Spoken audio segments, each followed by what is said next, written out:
My son's been on the registry, not convicted, made a mistake as a teenager for 24 years. This man wanted to share his story, but not his name, as he and other impacted people came out to a federal court hearing, which could dramatically change how the Michigan Sex Offender Registry works. I have a son who in 1996 made a mistake.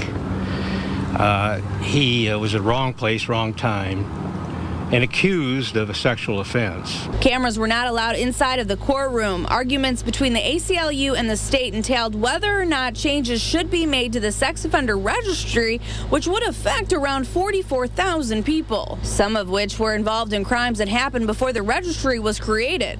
In 2016, the Court of Appeals ruled that the punishments couldn't be applied to offenders convicted before changes were made to the law in 2006 and 2011. But to this day, the law hasn't changed. Today, the state argued that the courts should make particular changes to the registry without waiting for legislators to do it. But Miriam Ackerman with the ACLU wants lawmakers to take action. The stakes are very, very high for the families, for the individuals involved, but also for Michiganders, all of us. Ackerman says the registry does not work and money could instead be spent in more effective ways. Invest money in what we know works, which is prevention programs, supporting survivors, making sure that we have what we need in place to protect our communities. Ackerman says some people who agreed to plea bargains before the registry was created agreed to certain punishments and later on ended up getting punished for a lifetime. If we'd known that the state of Michigan would not uphold its promise that we agreed to in 1997, we'd have gone to trial.